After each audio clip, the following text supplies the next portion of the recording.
তোমাদের জানা পৃথিবী কিভাবে হয়। শুরুর আগে একবার কল্পনা করো, এই পৃথিবী তখন ছিল না। মহাকাশের গভীর অন্ধকারে নীরবে ভাসছিল ধুলো আর গ্যাস। কোনো আলো ছিল না, কোনো শব্দ ছিল না। অগণিত সময় ধরে এই ধুলো আর গ্যাস একে অপরকে টানতে লাগল।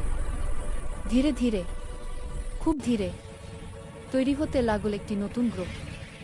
সেই গ্রহটাই আজ আমরা যাকে বলি পৃথিবী। তখন পৃথিবী ছিল আগুনে জ্বলন্ত এক বিশাল গোলক। চারদিকে শুধু গলিত লাভা, অসহনীয় তাপ। মহাশূন্য থেকে উল্কা এসে বারবার আঘাত করছিল পৃথিবীতে। প্রতিটি আঘাতে বদলে যাচ্ছিল তার রূপ। কিন্তু সময়ের সাথে সাথে পৃথিবী ঠান্ডা হতে শুরু করল। গলিত পাথর আস্তে আস্তে শক্ত হলো, তৈরি করল প্রথম ভূত্বক। আগ্নেয়গিরি থেকে নীরবে বের হতে লাগল গ্যাস, বিষাক্ত গ্যাস। এই গ্যাসেই তৈরি হলো পৃথিবীর প্রথম বায়ুমণ্ডল। আকাশ ঢেকে গেল ঘন কালো মেঘে। তারপর শুরু হলো বৃষ্টি।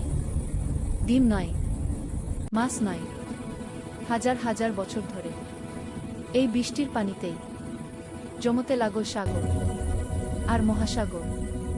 সেই গভীর পানিতেই নীরবে তৈরি হলো জীবনের জন্য উপযুক্ত পরিবেশ। এবং এক সময় সেই পানির গভীরে জন্ম নিল প্রথম জীবন। অতি ক্ষুদ্র প্রাণ, চোখে দেখা যায় না, তবু তারা ছিল জীবিত। এই ক্ষুদ্র জীবনগুলো সূর্যের আলো ব্যবহার করে শক্তি তৈরি করত। এর ফলেই ধীরে ধীরে তৈরি হলো অক্সিজেন। অক্সিজেন ছড়িয়ে পড়ল প্রথমে পানিতে, তারপর বাতাসে। আকাশ নীল হয়ে উঠল।